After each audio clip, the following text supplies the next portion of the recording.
Okay, we're going to do a quick demonstration of the cross-check RDC program. This is the ideal from Panini. It is the imager that we use. It is connected already to this PC. It is a very simple process. It goes into a USB port. They will go to our website, they'll log in. They will get their merchant number. We will use our test store number for this.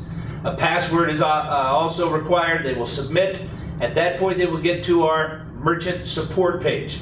From that merchant support page, they will pick the finance department because that is where they're going to be doing the multiple check or future deposit feature. Once that shows up, they will have a choice at that point to do ready for deposit. That's a single check transaction, or future deposit. This is the 2 to 4 check feature. We're going to do a future deposit transaction with 2 different checks for $500.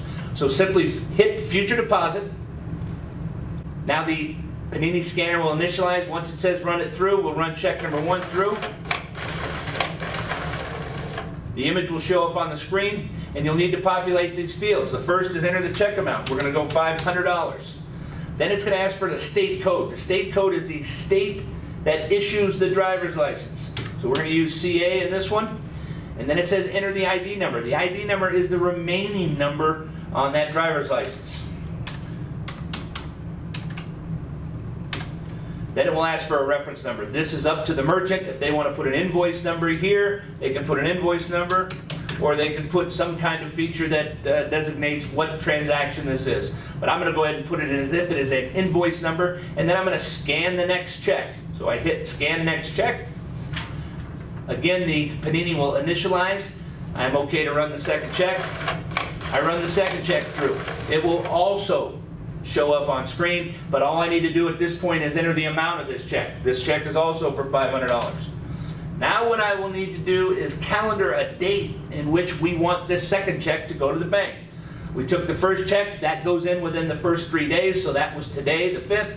Let's just say this one was for 2 weeks later when that check writer gets paid, so we want to put this for the 19th. We will calendar that date as the 19th, and then we will hit submit batch because we want to go ahead and process both of these checks. At that point, it will take you to a new screen where we need to double check the numbers that we put in for the check amount. We need to put $500.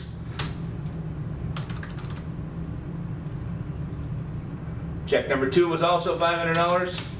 So we double check it there, we enter the 500, and then we hit approve all checks. It processes. We can print void on the checks right here through the imager. This has been approved. I will take that down. At that point, we print out a receipt.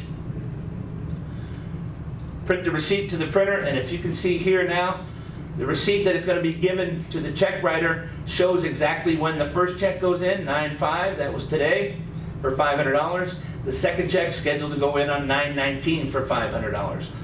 The customer signs this receipt.